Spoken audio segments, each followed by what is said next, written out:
May 25th, 1977 saw the release of George Lucas's Star Wars, which quickly became a surprise blockbuster hit. Often regarded as one of the greatest and most influential movies ever made, it helped change the way movies were made and captured the imagination of a generation. Star Wars quickly became a pop culture phenomenon. Over the course of this series, I will be joined by a number of Star Wars fans from across YouTube and the toy collecting community, as we take a look back at their earliest memories of Star Wars and find out what made Star Wars great.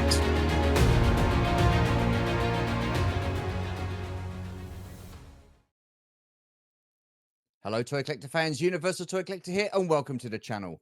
And welcome to episode 22 of What Made Star Wars Great, the series where I get to chat with Star Wars fans from across YouTube and the toy collecting communities about their earliest memories of Star Wars and to basically find out what made Star Wars great. Joining me this week is my good friend Anthony Sword, also known as the Imperial Communique, and also Greetings. he is part of the Platoon Systems action figure stand. So, and if you haven't got those, I highly recommend them. They are awesome for 6-inch figures and for 3 3/4-inch figures as well. So awesome stuff. Anthony, how are you, sir? Well enough. Thank you very much for having me on again. No, it's an absolute pleasure to have you on. It's been a while since we chatted. I think it was back in March, wasn't it, for the 24-hour charity? No, did you do the 24 hours? Yeah, I Did you do this one? Yeah. Yes. You did? Yeah. Cool. Mhm. Yeah. So it's been since March, but it's always good to have you on. So, like I say, this series is about what made Star Wars great. But to really dig out what made Star Wars great, we need to sort of like focus on the negative side of things and the things that weren't so great about Star Wars. Now, as a fandom, I think it has been pretty divided for quite some time. With the fans have been attacked by certain sections of Lucasfilm and Disney and certain actors and actresses that have partaken in the Star Wars franchise. I just wanted to get your opinions on those before we move on with the conversation. Well, I mean, Star Wars is personal to everybody, and it resonates in different ways. And I kind of equate it to like I had a neighbor uh, that was a big Lord of the Rings fan, Yeah. and she knew the books in and out, probably like Stephen Colbert does. And we were chatting when, and I knew her when the movies came out, and she was just so offended that, like, how could they not have all 4 or 5 of Elrond's sons not be in the movie and condensed them all into one character, which is Arwen, and it's like, and it's like it's just an interpretation. It's like some people get too attached, and I don't begrudge them for it, but it's just Star Wars is a living, breathing thing, and it's either going to, certain shows are going to speak to you or they're not. Yeah. And I mean, the only thing that I could say is that no one's trying to make bad stories or bad Star Wars. Everybody's trying to make Star Wars that they think is Star Wars. Like, I have to admit, I am not a fan of The Last Jedi. I think Yeah. The Last Jedi is a great movie, but it's not a good Star Wars movie. Okay. I have the director is Rain Wilson or Rain Johnson, Johnson, Rain Ryan Johnson, Johnson. That's it. Yeah. Ryan Johnson. He's fantastic, and it's like it just everything about it is great, except it just kind of like I just personally felt that it kind of went against the Star Wars lore in a bit.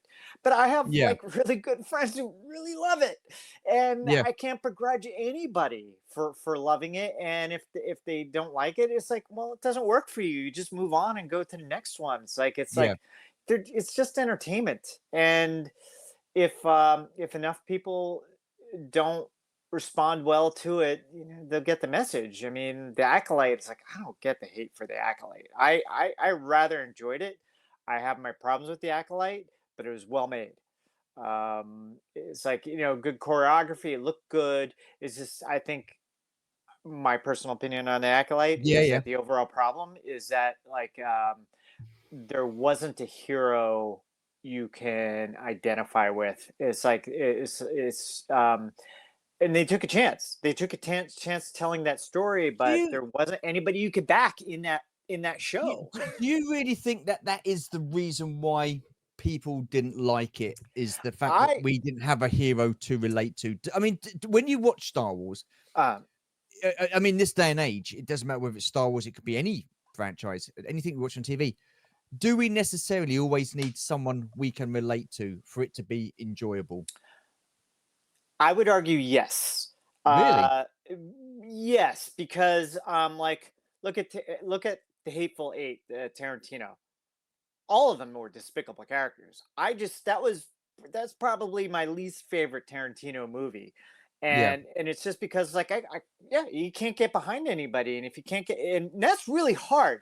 It is really hard to write a good story where all your characters are dubious, you know, because it's one of those things that I think that whether we realize it or not, there's this subconsciousness that in all of us that relate to people, and if we can't relate, that it helps. It just alienates us from the story, and I think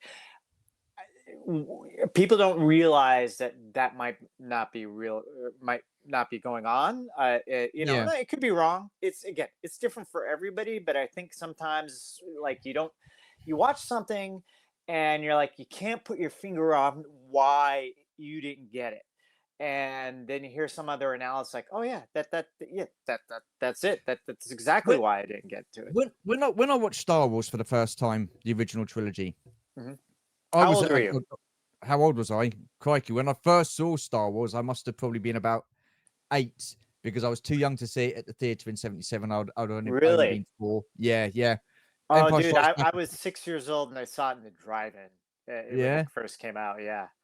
Oh, man. I don't know why maybe my mum and dad thought I was too young to go and see it, and so, but I enjoyed the film back then because of the lightsabers, the spaceships, the characters. I didn't feel I needed to relate to anybody to be able to, again, this is just But you me. did. I mean, Luke Skywalker is the hero, and you know, He is. and Han Solo. So like, I mean, it's like you don't realize it, but there's this like animal thing in us that you know why we have consciousness and intelligence. You know, like it's just sort of like we don't realize it, but it's like we see ourselves in everything that we watch, and we could relate. Okay. I think so. Well, no, that's an interesting take. I mean, I consciously don't know that I relate to any. Do you know what I mean? It's like Hmm. for example, I love Kingpin. I think from Daredevil and Daredevil Born Again. Uh, I don't relate to him. The only thing I've got in common with him is I've got a bald noggin. That's about as far as it goes. You know what I mean? He's a piece of work, but I love the uh-huh. way his character is. I love the way he's played, but I don't relate to him in any way, shape, or Mhm. form that I feel like I need to go out and do this, this, and this. Do you know what I mean? Yeah, But yeah, yeah. yeah, but Yeah, when it no, comes, sure. No, yeah, but it's like because it's like there's a cleverness to his character, there's a confidence to his character. I don't know. I think it's like, you know, sometimes villains there's a certain darkness that you can understand, you know, that the yin and the yeah, yang of your id. okay. Again, this is very interesting. This is a very interesting take. I've anyway. I don't know what to say. You kind of like flumped me there because yeah, But there's no right or it's an wrong interesting take. answer. There No, well, is no that's right or yeah, I wrong guess yeah, answer. yeah, But stories work. Stories have been working since Greek plays for a reason, you know. Because what's his name? Joseph, you know, the hero's journey, Joseph Joseph Campbell. Campbell. Yes, Yeah, yes, yes. I mean, it's like eh, they work. There's a reason why it gets repeated time and time again. It's just that people are very creative in the way that they tell that story. They just mix it up, but it's yeah, all the same stories. You know, there's a hero. It's a hero's journey. They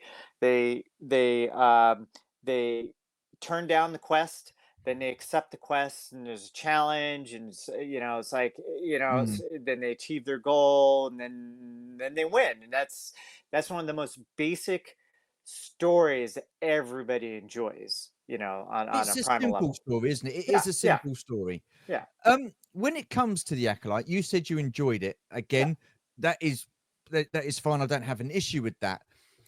But what I take issue with, Anthony, is the fact that a lot of people have criticized it Hmm. for very valid reasons. And those reasons have sort of like been flipped into, fans being called racist or bigots and stuff like that. No, it's nothing to do with the fact that we had a female character as a lead. That's not an issue. We don't have a problem with that. It's nothing to do with the fact that she was a black female character either. It was a lot of people have said that it was a poorly written, and I think it was set in a time period where you could have had endless possibilities. The potential for that show was incredible, but the acting was poor, the writing was poor, the direction was poor. Yes, the sets might have looked good, and some of the costumes might have looked great as well.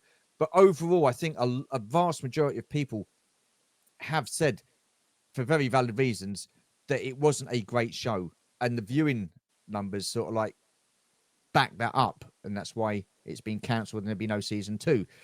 I just want your I take on these things because you're a writer. right, right. You're involved in films and stuff like that. I mean, give your perspective from a writer's point of view regarding the Acolyte when it comes to storytelling. Yeah, no, I got what they tried to do. Yeah, It's just, but yeah, but again, it's like not.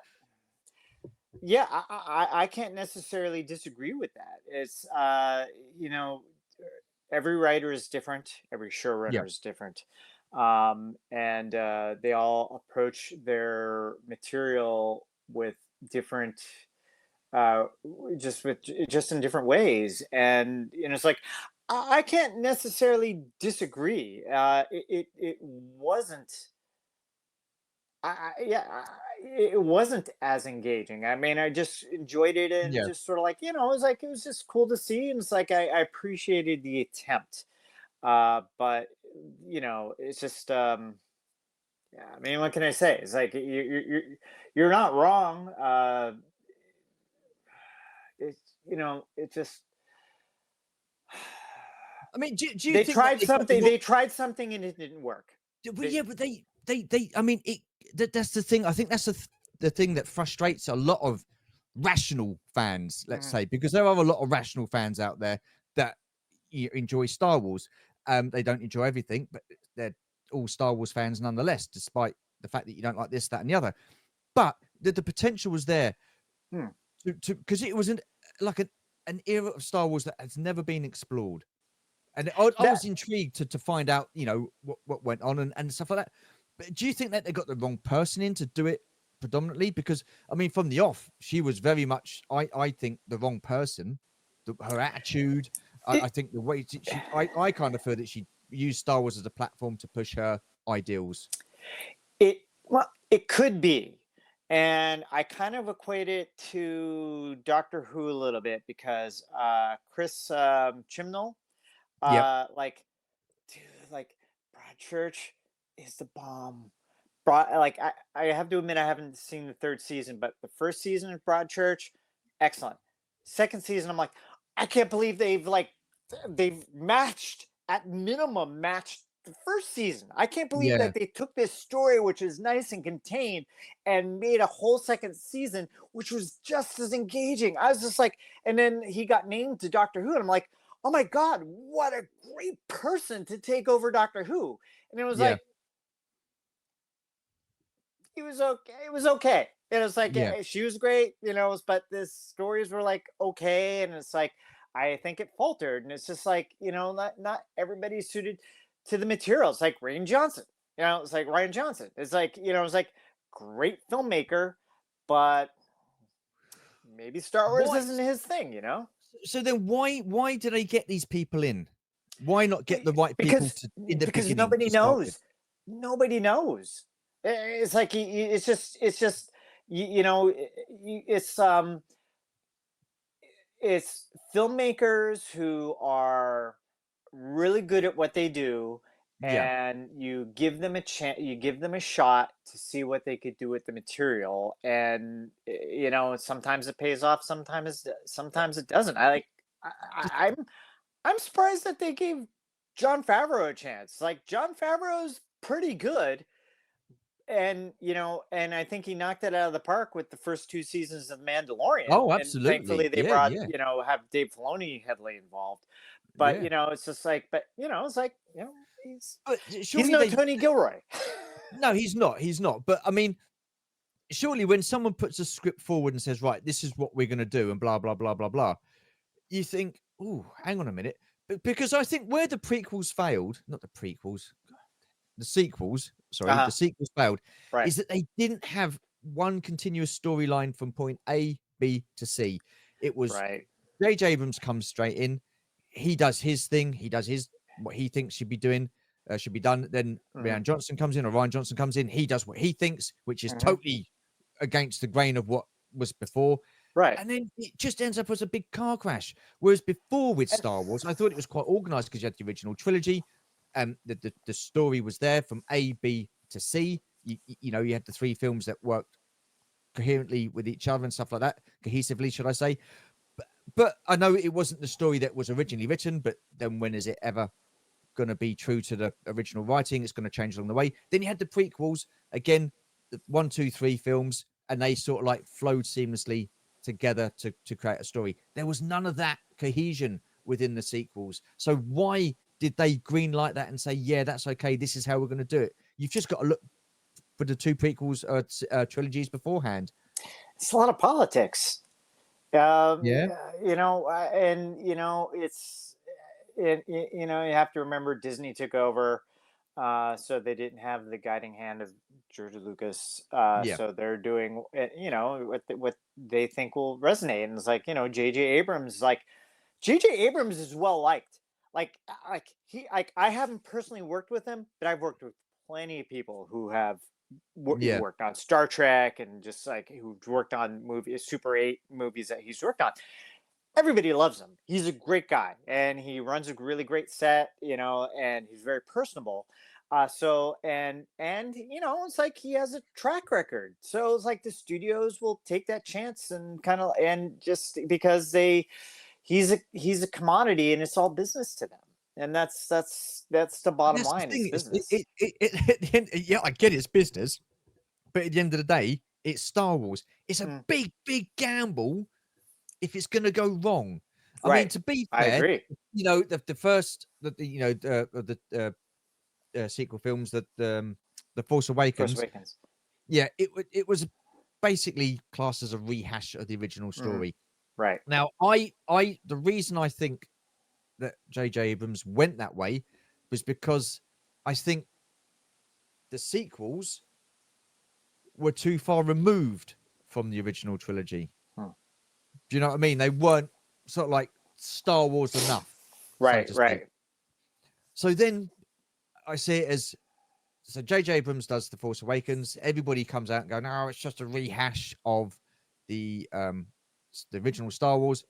So then Ryan Johnson comes in and goes, well, it was too much like Star Wars. I'm going to take it in this direction Hmm. and make it something different. So do you think that ever went through their minds at all with that? And I don't. I really don't understand, because originally Colin Trevorrow was supposed to do the third The movie, third one, yeah, yeah, and that's it. I read that script, and it's like, it's like, I have a lot of respect for Colin. I've met the guy, and he's just such. And again, these are all these people are like, they're committed filmmakers. They like love and breathe film, and they are telling Yeah, the yeah, best stories that they think that they can tell. yeah, And and I thought Colin's script is pretty great. I'm forgetting his writer. He has a writing partner who helps write everything, and they're both great people. But again, it's like, I, it's just, yeah. I mean, it's like, I'm really disappointed that there wasn't coordination in terms of, like, yeah, how are we going to do all three movies and map this out. I mean, Marvel did yeah, it pretty well with the Avengers series. I mean, it's like all the way yeah, from Iron Man all through, Well, and I know crikey, I that the mean, I Hulk was think it was before about through 20 Thor. odd films, Yeah, wasn't it, between yeah, phases 1, 2, and 3? yeah. And There that was was there was oh, like, oh, these yeah, elements have to be there, and yeah. there's boards on a wall that's like, this has got to happen in this movie, this has got to happen in that movie, and I don't feel, they definitely did not do that for the sequel trilogy, which I Yeah. think they needed to. Do you think that was complacency on Disney's part and on Lucasfilm's part because it was Star Wars? It was automatically going to be great, and that's what people wanted. I think it's the business side again. Again, it's like, Yeah, that's my gut feeling, having to deal with studios and hearing all these stories and being on set, and uh, you know, like I've been on a Marvel set, and heard some of the stories between like Marvel, like I say, calling for more money, and then Disney is like, no, no, no, you can't, because everybody's gonna want more money. It's like, it's all money to them, and yeah, and that's that. Unfortunately, that's the bottom line, and yeah. it's like, Well, um, but they they're also this is also a brave new world. It's like, with the series on Disney Plus. It's just, they're figuring out what works and what's not working, and who really knows Star Wars well and who doesn't. but this is the thing that really gets me. How can they not know what works? Kathleen Kennedy's been there from the very start. Yeah, He I knows know. what works. It's Right, like Marvel, you know, phase 1, 2, and 3 worked. I mean, how many years did it take to do phases 1, 2, and 3? How many films? 20 right, plus films. They right, know what works. So right. why, oh, why, oh, why, all of a sudden? I mean, look, listen, I'm not saying Disney have got everything wrong. They've done some great stuff. They've Hmm. done Rogue One, they've done Andor. You've touched on it, Mandalorian season 1 and 2. You know, they've done some decent animated storytelling as well. Why is there a lack of consistency then when it comes to Star Wars? They know what works, and I know they've got to try different things and get in a new generation of fans. I understand that, but I can't get over the inconsistency I with when it comes to honestly, Star Wars. I don't think they know what works. I think Andor was probably a pretty freaking huge gamble. Taking more of an adult slow burn. But I think I think one of the biggest mistakes that studio execs make is not giving their audience enough credit. Like the reason why the original trilogy worked is because, for the most part, they didn't dumb down to their audience. They let the audience put two and two together, and when you do that, it's like you got them. Yeah, It was a little less so in the prequels. There was a little bit of hanging lantern on stuff, and being a little too silly, and catering to the kids, and and some of that is maturity. It's like when the original trilogy made. I mean, George Lucas is pretty young, and it's like, he's has an idea what works. He knew from, like these previous movies, and like from his experience in films he liked. yeah, He knew what worked. But and he had this team around him that really helped to tell a good story. But by the time, like, even by the time Jedi got around, like, things changed. He was a different man for various reasons, and yeah, uh it's not that, it's just, just personally, he was going through some things that kind of changed the yeah. tone of Return of the Jedi.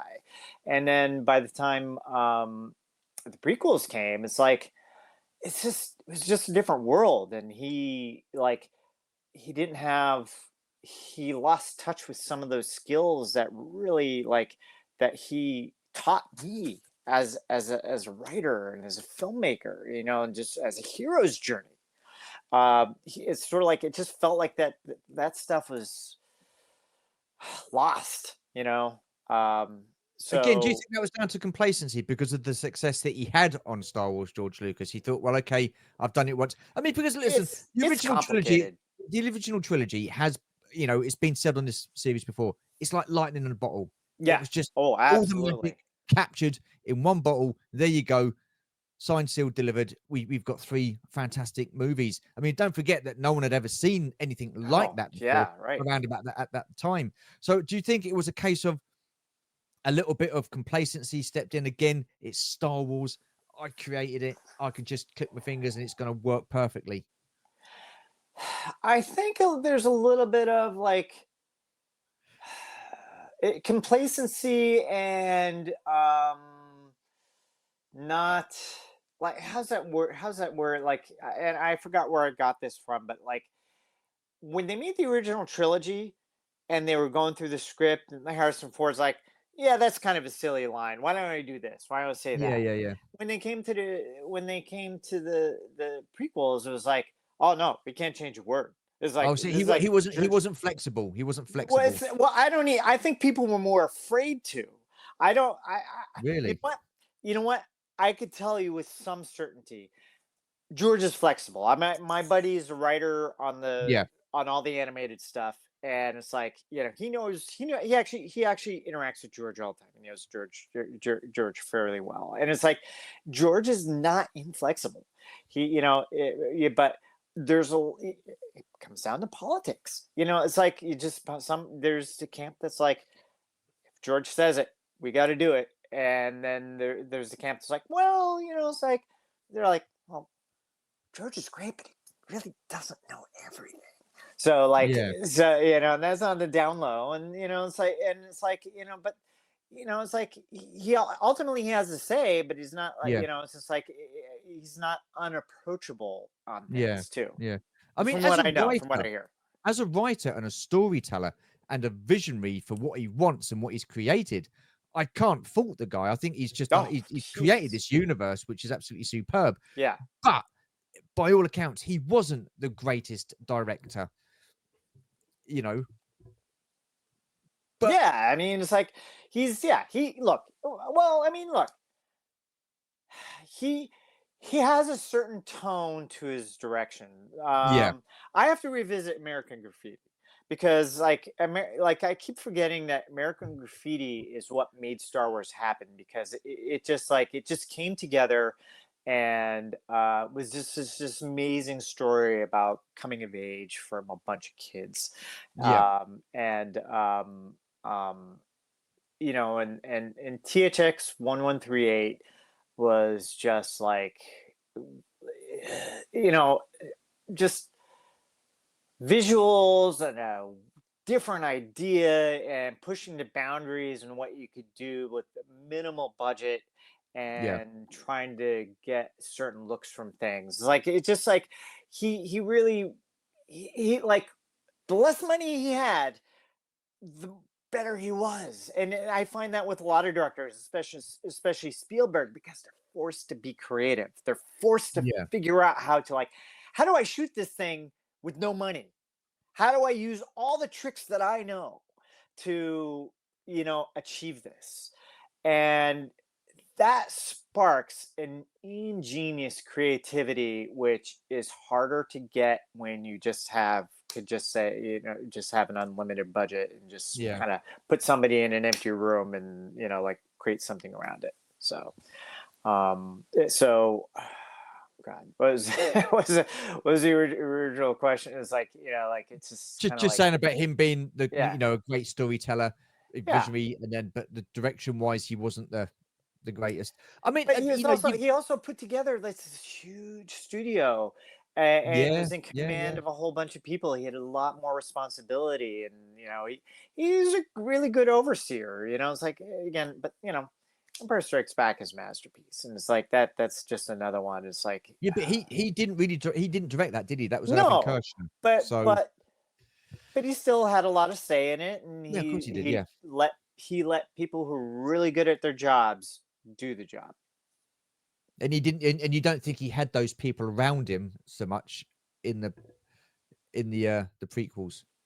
Well, I mean, again, everybody's really good at their job. Don't get me Yeah, wrong. It's just that sometimes there's a little bit of like, all right, this is what the boss wants. This is what the boss is going to get, and there might not be as much pushback and people saying, "I was like, well, you know what? Have you thought about this?" It's like, so it's like it's just really weird. It's like I have a like let's take Attack of the Clones.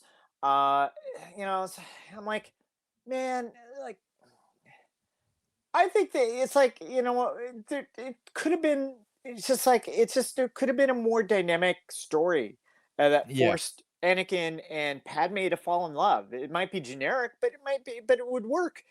yeah, Just instead of like going on a trip together, it's like, well, like why don't they why don't he takes her back and they get hijacked and all of a sudden he has to save her life and just it's just like what it may be cliche but it works. yeah, It's more interesting and it's more believable. yeah, yeah. And um another thing with the prequels as well, the overuse of CGI. yeah, I mean, especially in Attack of the Clones. I mean, George Lucas wasn't happy with the original trilogy. That's why he went back and added CGI effects to it, kind of cleaned it up and added certain bits and bobs. Whether you agree with that or not, I don't know. I mean, depends a on the lot of people, shot. yeah, yeah, absolutely. A lot of people don't agree with it. I agree with it to a point, but I don't agree with certain things that he did with the CGI. Cleaning it up, yeah, fantastic. Return of the Jedi, I think, was the weakest one. I mean, Hmm, they could have cleaned that space battle up at the end, yeah, over Endor. I mean, there's still a lot of sure. mistakes that you can see in that. I thought he would have cleaned that up, but he didn't.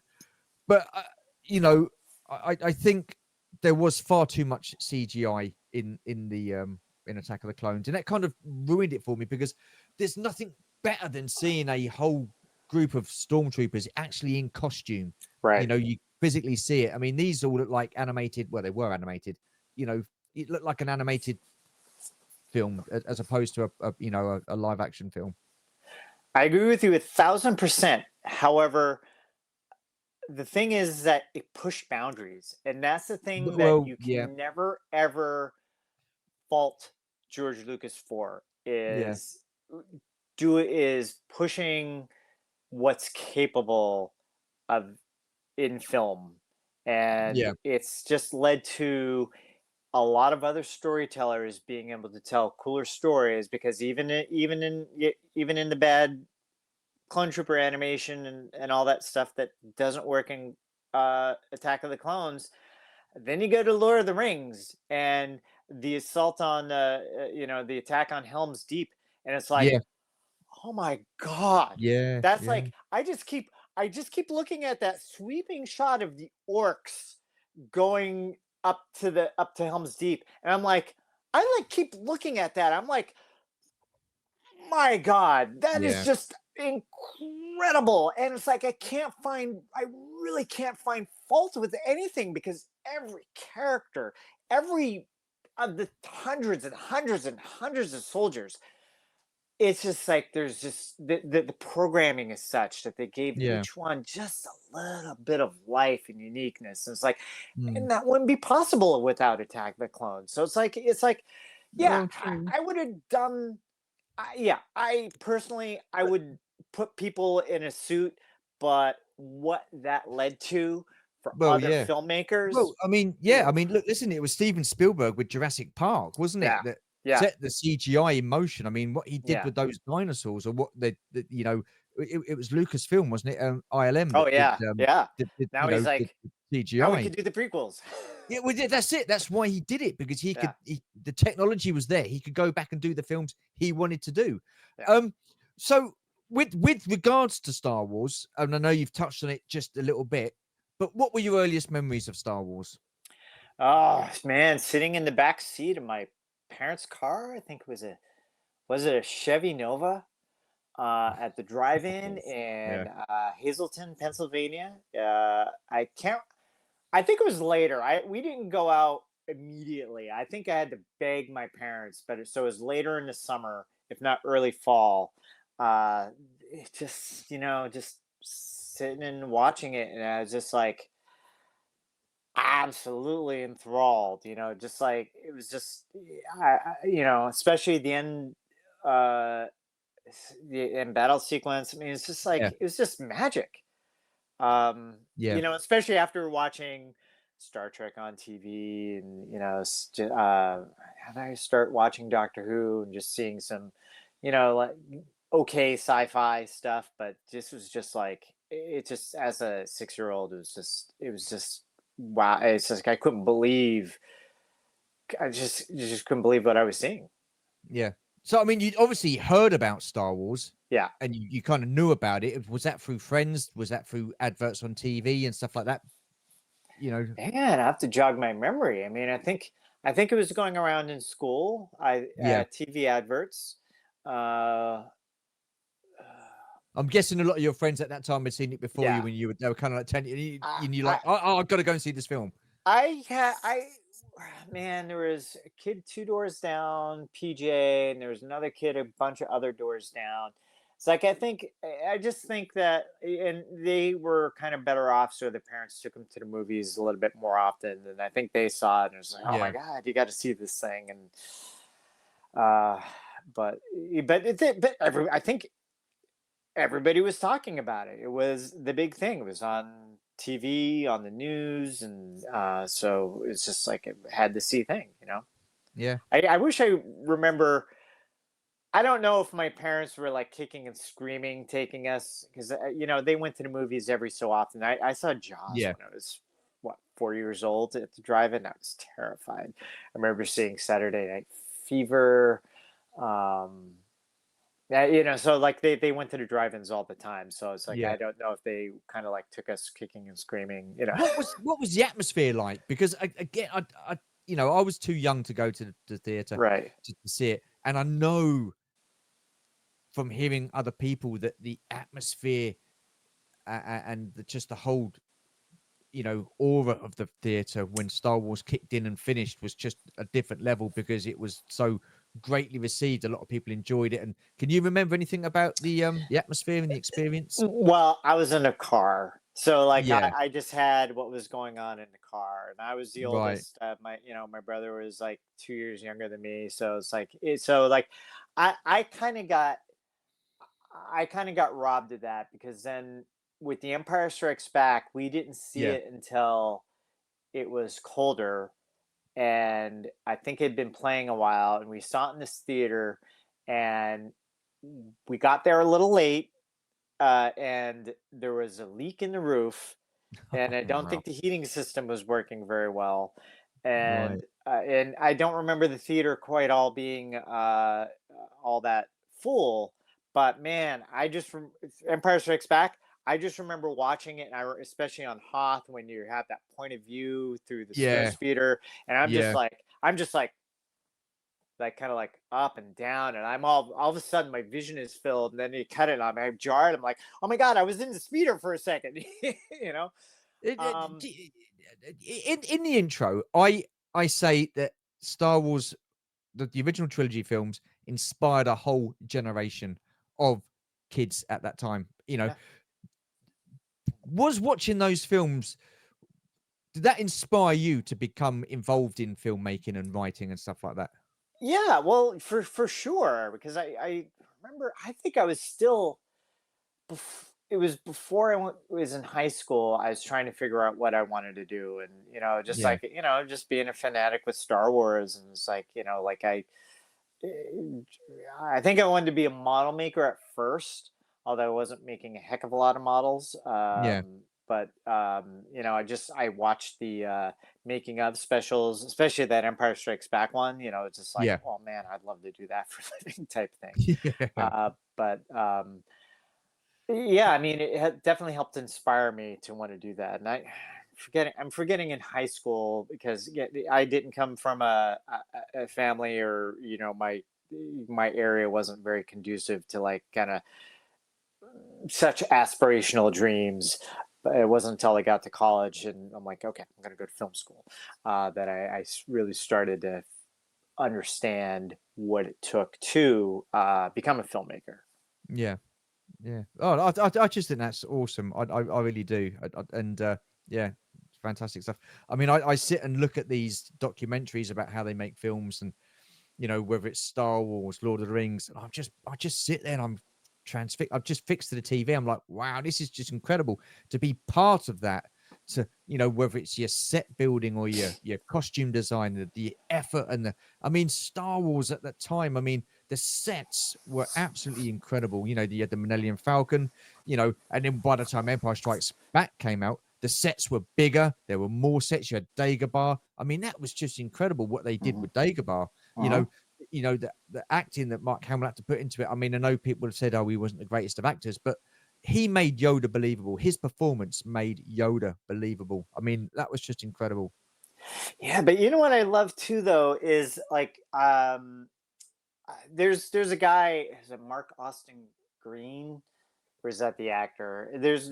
I think he played Boba Fett in the special editions. Okay, yeah, Like, so he has different accounts on different social media, but he like does like daily Star Wars pics, and he has all these really incredible photos, and it's like it's just revealing as me as a filmmaker, and just sort of like, yeah, it looks incredible, but a lot of it's still like,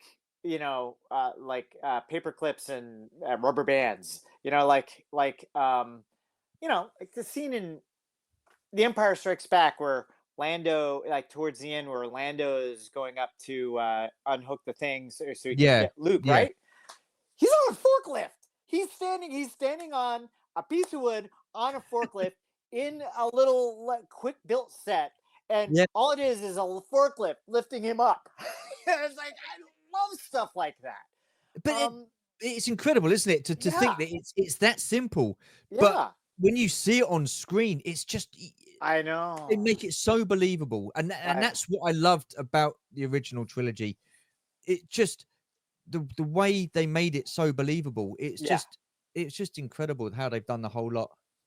Yeah, I mean, So filmmaking truly is magic, and it's yeah, really hard. And circling back to uh about like Star Wars that doesn't resonate with people. It's just like filmmaking is hard, yeah, writing is hard, and there's Sam Witwer. yeah, Like I've had the pleasure of meeting him several times. He's a really smart guy. The guy went to Juilliard, and he's such a nerd. I love it. But I watched some of his stuff on social media, and it's like, and he had this great bit, is sort of like about making movies and stuff, and it is really hard. It's not always going to work, uh but sometimes it does, and sometimes it does in spades. yeah. No, I get that. I mean, a friend of mine, Cy Manga Fandango, he's put it like there's a lot of Batman out there. Not all of it's great. There's a lot of Right, stuff out there that's terrible. And I right, guess now the thing is, it's the same with Star Wars. There's so much of it now that it's not all going to be 100% fantastic. right, You can pick and choose what you like, and it doesn't matter what you like and dislike. You're still a Star Wars fan, as far as I'm right, concerned. So right. we just that's one thing that I don't agree with is when people come out and say you're not a true Star Wars fan because you don't like this or you've not like that. Ridiculous. So How many of those people are just trolls who are just like trying to but you be, don't know. That's the yeah, I thing. That's know, the right? thing. And it's probably most of them, to Yeah. be honest with you. But there you go. So you had The Empire Strikes Back, and then Return of the Jedi 3 years later, 1983. I mean, Uh-huh. that was the again. I really enjoyed that film. For me, probably the weakest of the three films. Still great, still a fantastic film, but Empire and Star Wars, I think, just top it for me. Hmm.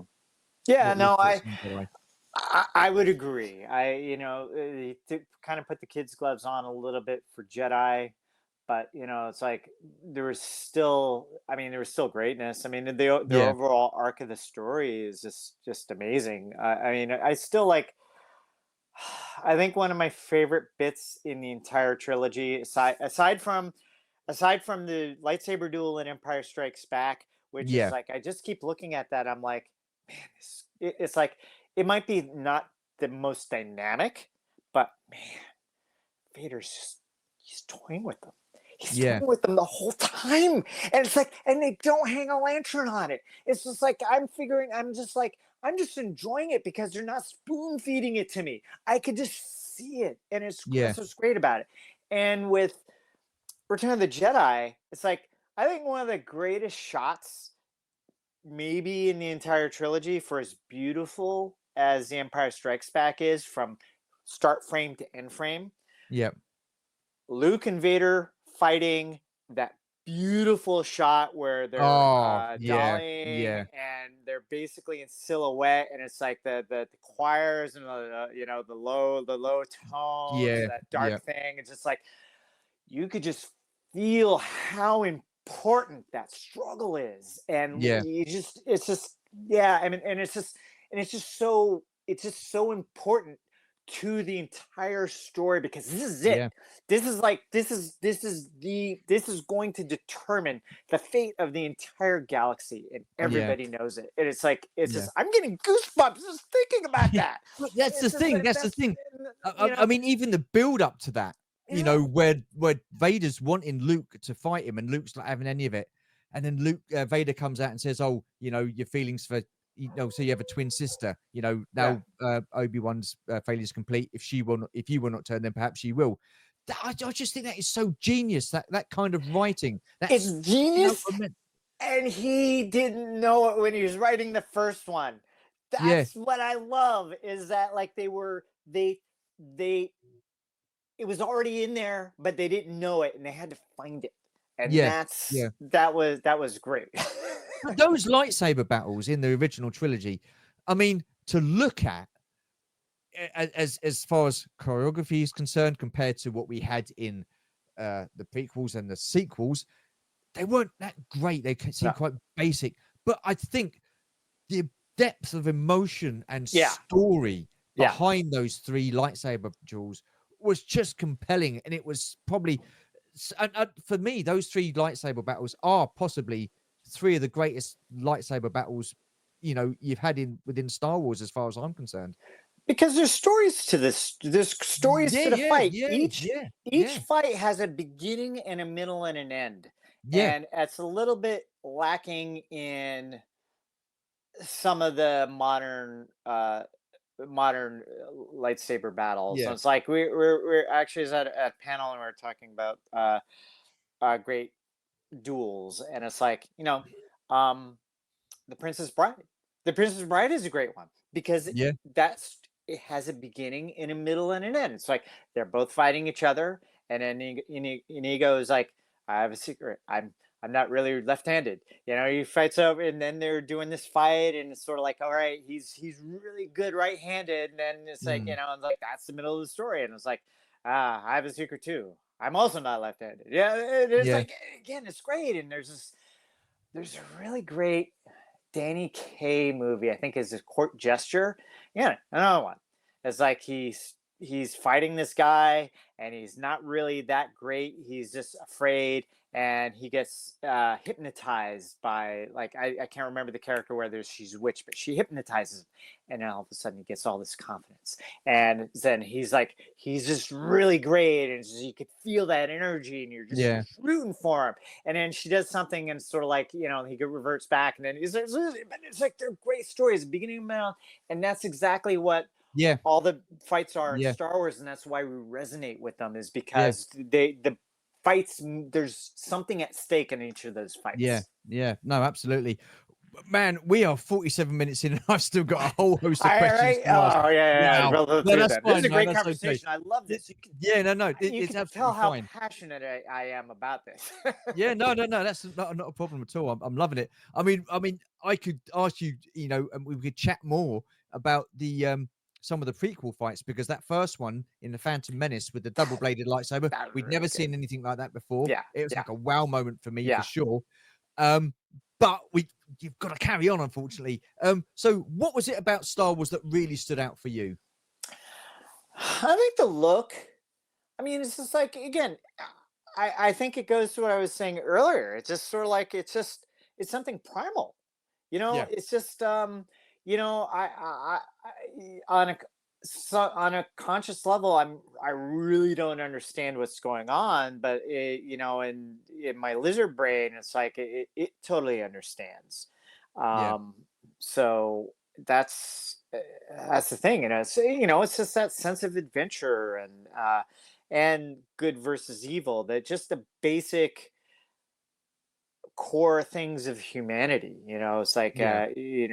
You have the big oppressive empire, and you could easily be, like feel insignificant, but you're important. Everybody, it's like you have it with everybody has it within them for to do greatness. Yeah. It's really weird. I think that's a struggle that I like. I have a disagreement with some people, and it's like I think that's because like because especially in The Empire Strikes Back, it hones in on it. It's like like Lucas may say like, well, this force is very specific to people, but I think the force is an allegory for everybody, that everybody has it within them to do great things. Yeah. And it's all a matter of wanting to do it, and perseverance. And that's what's relatable. That's why like one of my favorite scenes, in the entire trilogy is Yoda talking to Luke after he couldn't, lift the X-wing out. It's like it's Yeah. just I like mean, it's just profound. yeah. Yeah. Again, you know, that was for me, just an amazing scene because you know, you've got the puppet there and it could quite have easily just gone Oh so yeah, wrong. But yeah. it was, it was the believability of Mark Hamill with what he was saying, what he was doing. And that's what I like about the original trilogy. I think, you know, the dialogue wasn't great.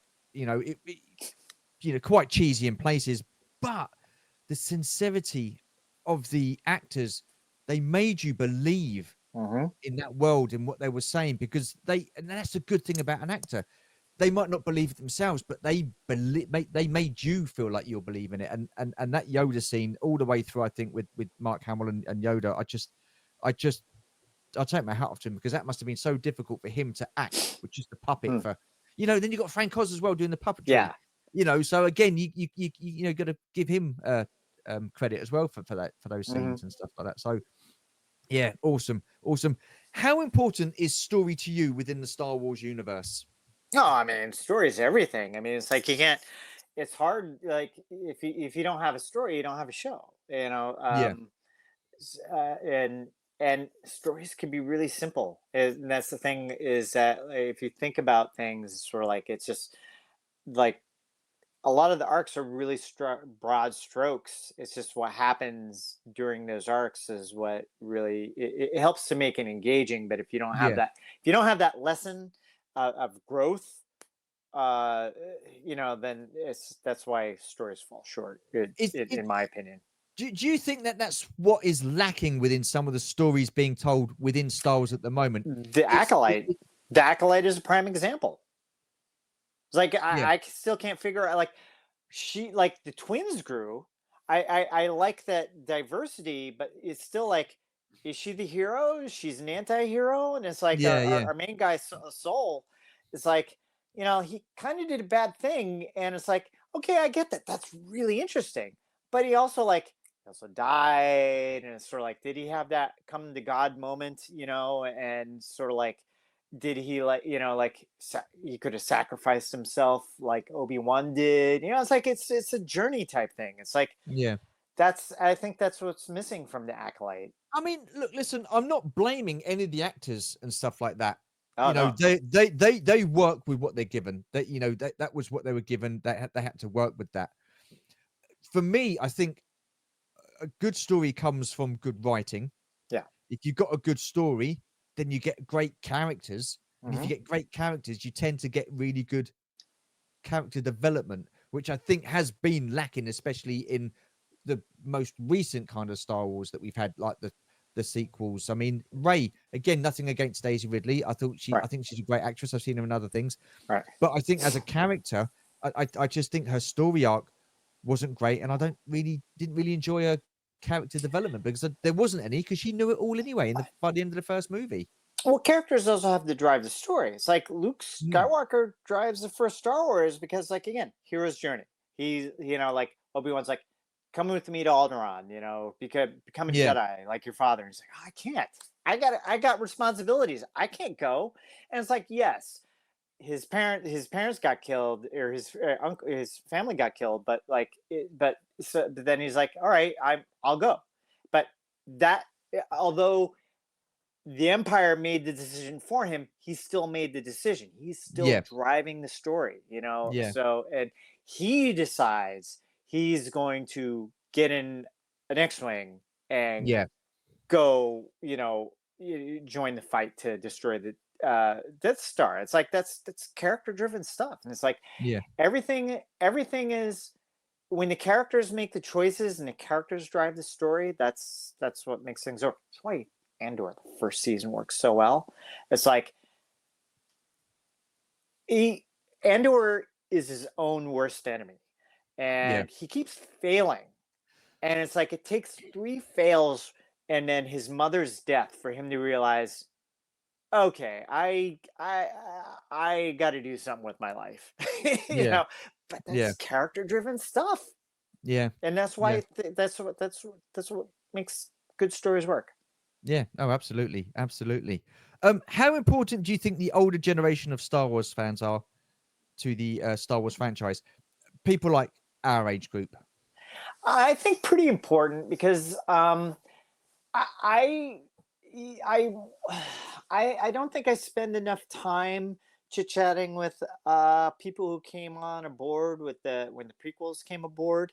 Yeah, Um, my buddy Ryan's quite a few years younger than me, and he's such a fanatic. But he's also read all the books. He's just so like I mean, it's just so he absorbs it all.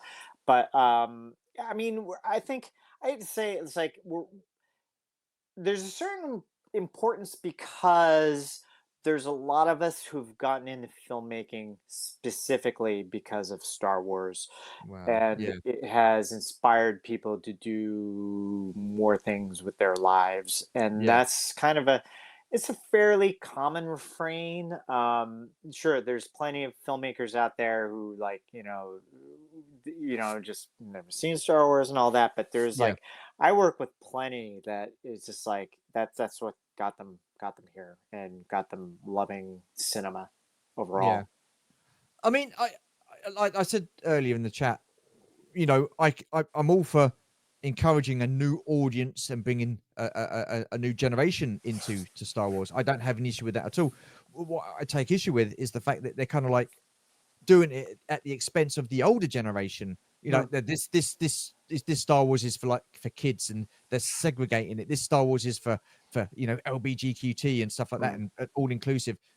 And/or story for adults. For me, Star Wars has and always will be for everybody. The original trilogy was for everybody. uh-huh. Um, so I don't like the way they categorize it. Every Star Wars should be watchable for everybody. It's like Skeleton Crew.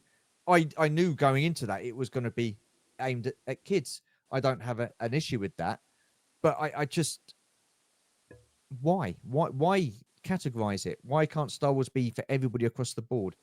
Yeah, I know, because like it's like it's kind of like the Skeleton Crew. They frame it as sort of like a Goonies in space, and it's Yeah, like, yeah, yeah, yeah, yeah, Goonies was great. Was Goonies a kids movie? I sure related to it because I'm the age as all those actors.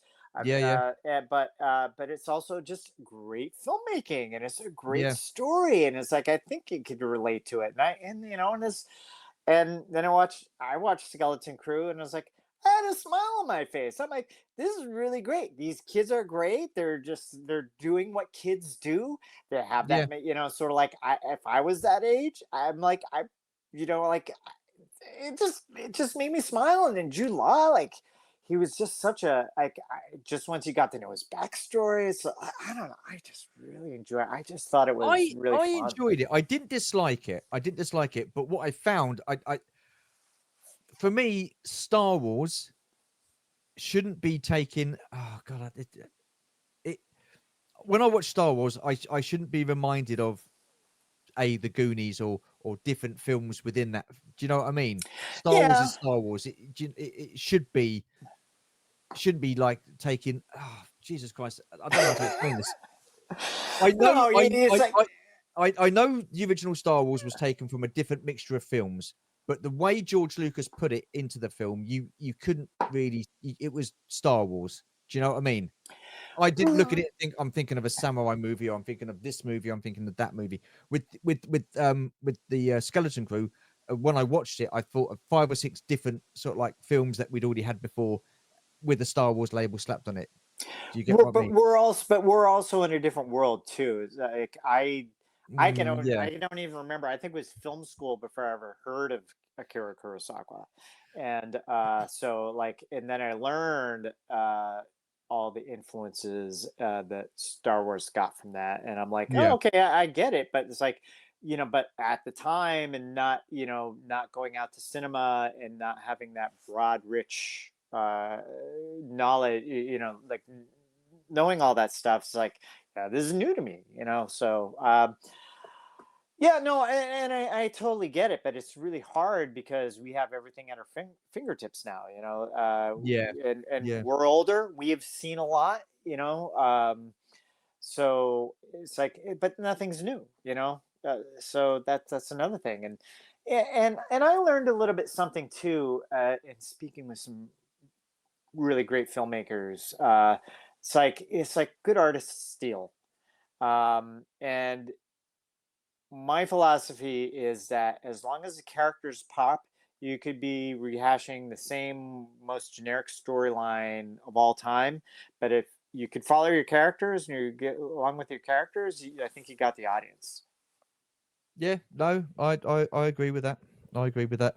I mean, yeah, I get your point where film directors still and stuff like that, and they kind of put their own personal things in life as well, don't they?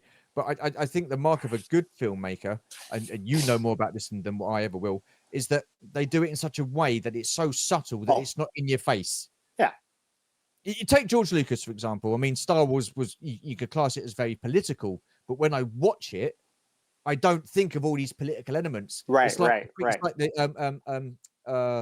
prequels. It was very They were very political kind of films with the Senate and Mhm, stuff like that. mhm, And yes, he's taken bits from real life and sticking it in there, but the way he's sort of like blended it in with the universe that he's created, it works. It's subtle. It's not in your face. And I just think sometimes where a lot of movies and TV series are falling down now is, yes, they are there for your escapism and for enjoyment, but it's the messaging is right there, slap bang mm.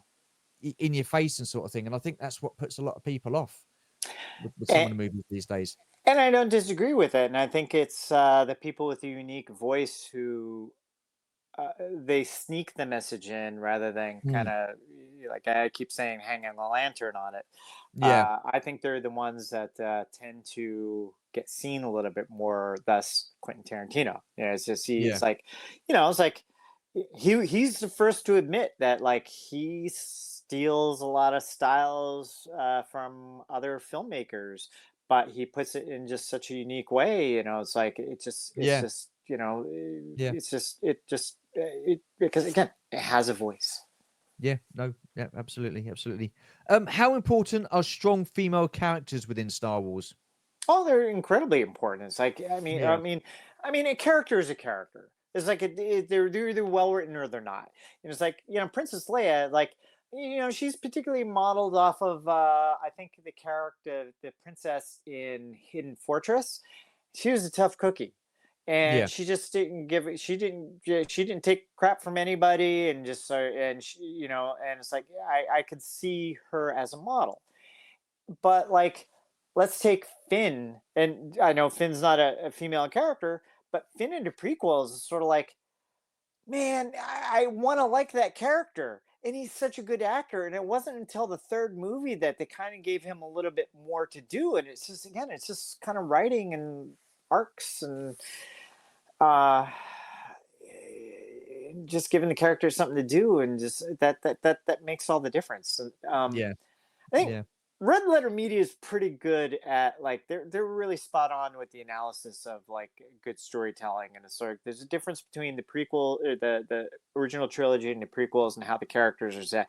Because you could like go like, tell me about C-3PO, tell me about Han Solo, tell me about Princess Leia, and people could give these definite answers, like, yeah, like C-3PO is prissy, like Leia's tough, like Han Solo's a rogue, and it's like there's just kind of stuff, and it's like, well, tell me about Qui-Gon in the prequels and like Anakin Skywalker is just like, well, I don't know, he's a kid. It's sort of like their characters are so ill-defined.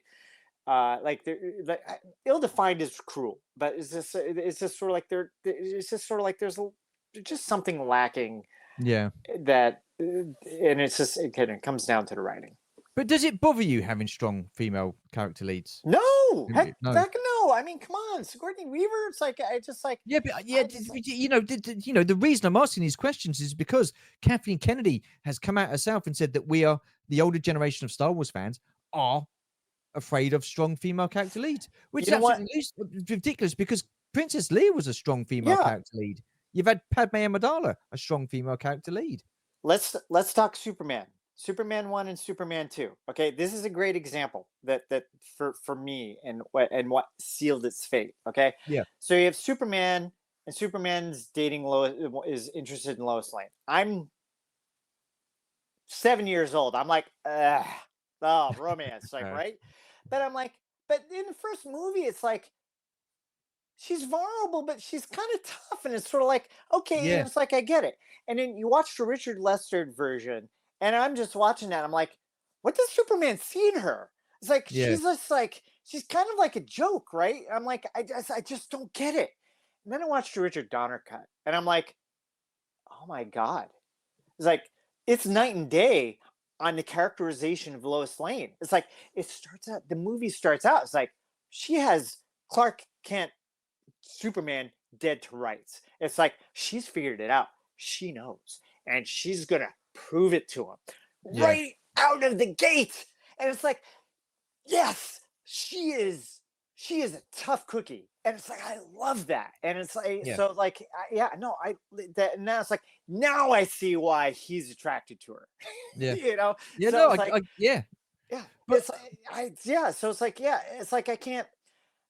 Yeah, it's like, yeah, it's good, tough female characters. It's inspiring, and I have, but they don't. a So they daughter. don't have to be physically tough and look No, good. but Smart is being smart is a form of being yeah, strong, a strong female character lead. yeah, I just, yeah, this is the reason why I ask these questions is because, like I say, a lot of the older generation fans have been branded all sorts of different things in recent years, but by certain parts of Lucasfilm and Disney and stuff like that. And I just think it's absolutely ridiculous.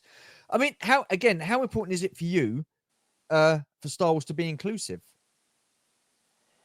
well, incredibly inclusive. I mean, it's Yeah, like it's the future, and it's like uh, it all speaks to a better, more cooperative society, because like yeah, the empire is supposed to be not inclusive, yeah, inclusive. inclusive. It's Yeah, like yeah, the empire is sort of like, if you're not like us, you forget you. yeah, And so and the rebellion is like, look, we're all in this together. It doesn't yeah, matter how tall you are, how short. It doesn't matter, like your third sex. It doesn't matter anything.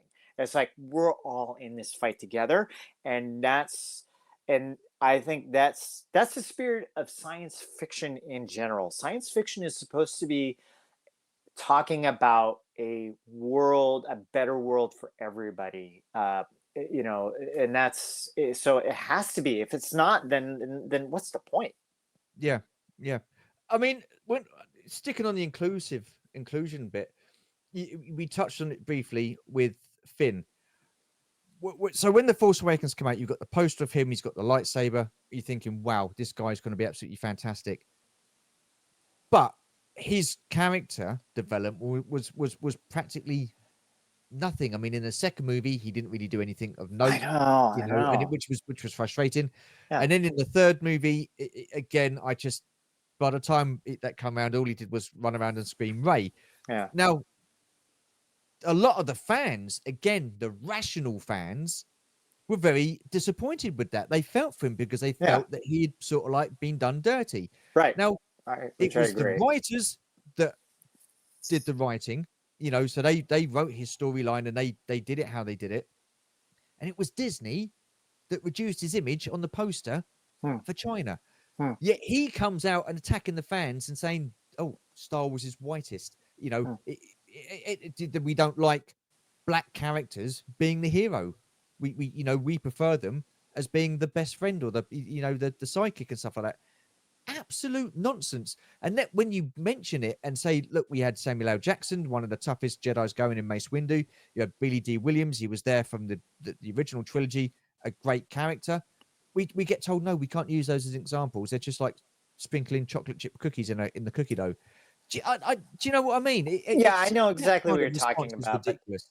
but it all comes down to writing good character, and yeah, Yeah, of course it does. and I agree. It's like if the Finn character was just like, there's a certain formula sometimes, and sort of like, all right, well, he's going to be a bit of a character, or a comic relief, and it's like, well, you could still do a comic, you could still do comic relief and have him come through,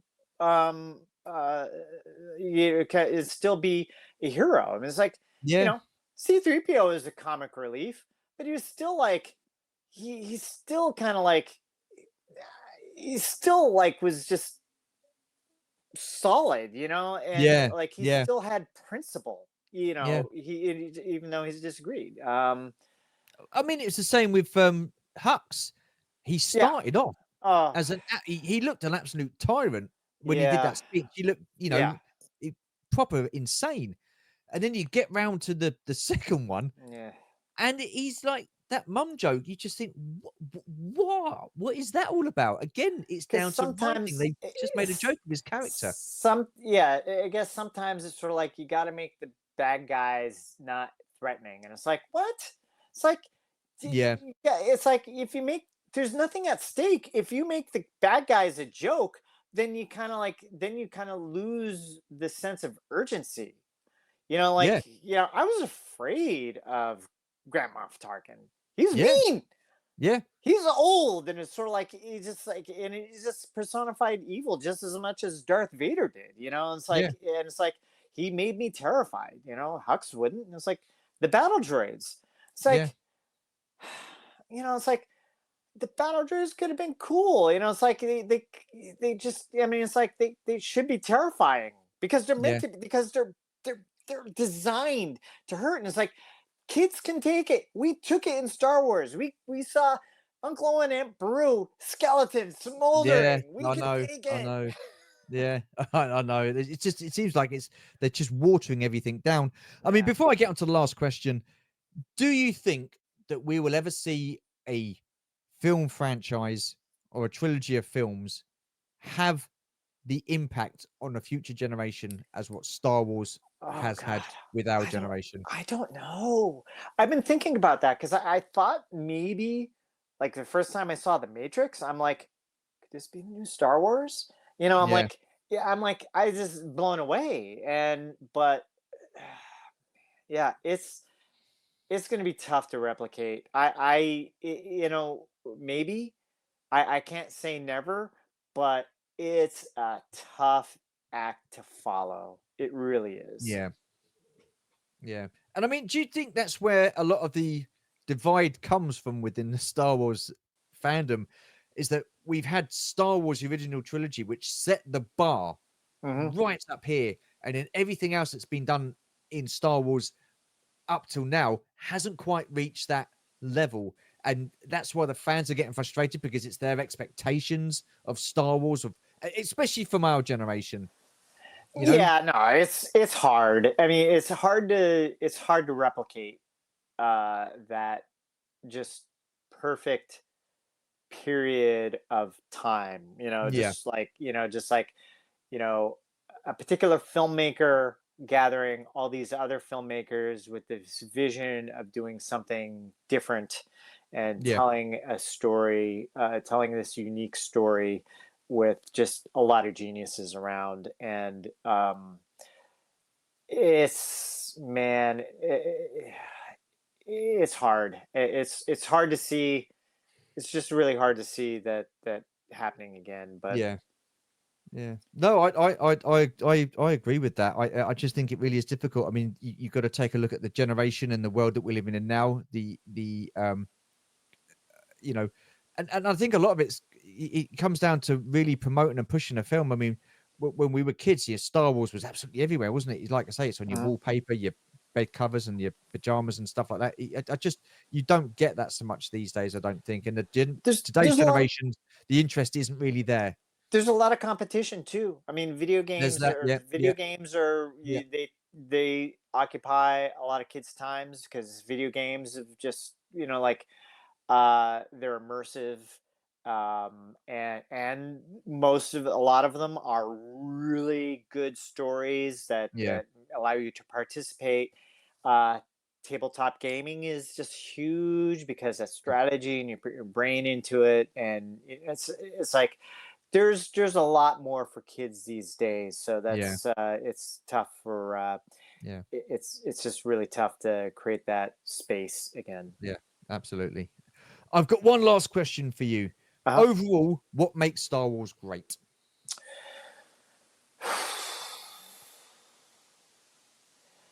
Just imagination. It's just, I mean, it's I knew this was coming, and I still don't have that. I still don't have that precise answer. It's just adventure. It's just man. It's just you know being able to escape into this other world, Yeah, um, that you know you just where anything is possible. You know, yeah, yeah. No, I I've got to say, I do agree with that. I mean, for me, it just captured my imagination for sure. Absolutely. The everything from down to the characters to the action, the sets, the spaceships, the story. It does. It's just. I think there's a lot of someone's described Star Wars as the original trilogy anyway, of being made up by all these certain ingredients and stuff like that. And mm, I think every single ingredient was in that first formula to make that formula yeah. the lightning in a Uh, bottle. it's absolutely astounding, and I would suggest to everybody. It's like I'm sure most people have seen the making of the ILM specials on Disney Plus. Yeah, I haven't seen the second one yet, but the second series. But I also highly recommend everybody watch the Vice TV Icon Star Wars.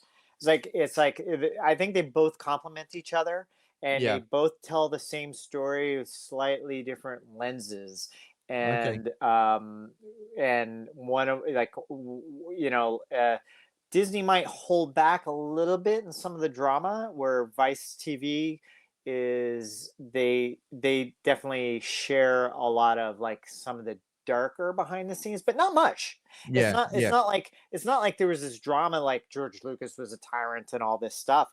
yeah, It's still like, but it's still the realisticness of filmmaking, the stress it puts on people, and just like how tough it was, but also inspiring because it's like the people at ILM that they got together. It's just like yeah, just these incredible. photographers and these animators, and like how they found them and got them all in the same room to do this stuff, and the very fact that sort of like by the time they were done principal photography, they had like one, I think they had one FX shot done, which Yeah, was like the escape yeah, pod. And then yeah, but they had built everything. They built everything from scratch, and then they had to go to town and get all the separate shots in. that's It's like got done. that's like Yeah, I love that stuff. no, Yeah. yeah, absolutely mind blowing. But it makes you appreciate on how magical Star Wars is, and Yeah, how oh yeah, unique, yeah, yeah, and yeah, and how special. yeah, yeah. No, definitely, definitely. I've got to say, we've come to the end of the conversation. I have thoroughly enjoyed Same here. discussing this with you. It's been awesome, I I and could go on we for could have another been, hour probably. yeah, we could have done, and yeah, and it would have been great to have done that. But I'd run times roughly around about an hour or just over. But like I say, thoroughly enjoyed chatting with you. Where can people find you on social media? Oh, geez. Let's see. So, there's Imperial Communique, on Yeah, my YouTube channel, and on Instagram as well. Um, what else? It's like, those are my two main for the Imperial Communique. And then Right. as Okay. Stu Yeah. is kind enough to mention, I'm also selling action figure stands at Yeah. Platoon Systems, AFS.com. I try to, if you guys don't know the quick pitch on what it is, sort of like, I'm trying to, all the pegs are different, the peg holes in the feet. So, I have smaller pegs so that they stand better on the stands, and then have different positions on the stands. So I have like over 30 different products, and I'm developing a new product trying to do risers. I just haven't photographed them. So I'm going to have a new product in the coming months for Are you? people. So, Please, elaborate. geez, can I grab one from here? Hold on one sec. Um, it's like this is the 1 inch, but just a simple, Let, like, let, let me get you on steps, the. Let me get you on the. steps. Oh, So okay. Oh, so they'll wow. be Yeah, yeah. lower, higher, and higher, and Oh, then okay. the Yeah, same yeah. stands that I sell, the single stands, they just slide into Right. place. So there's different sizes to Okay. build up this display. Awesome. Yeah. Awesome. Anthony, what I shall do is I will leave the links to your YouTube and Instagram accounts in the Okay. description below, as well as your Platoon Systems actionfigurestands.com. The link on your website, I'll leave the link to that, and also I'll leave the link to Action Figure Stands or bloody hell, Platoon Systems Action Figure Stands. AFS, yeah, Platoon Yeah, Systems yeah. I'll leave AFS. that Instagram page as well. I've got to say a huge thank you. This has been absolutely awesome. Like I say, No, we could have thank chatted you. all This night. is I So thank really you very much, man. appreciate. I always appreciate you having me on, and this is a great discussion. I'm Appreciate it. it's just, yeah, it's like, I everybody has a different opinion, and Of course they do. these are all my opinions, and this is what really excites me, Yeah. especially being trying to be a filmmaker and tell really good stories. Yeah, no, absolutely. Listen, you're absolutely spot on. Everybody's entitled to an opinion. Everybody has an opinion.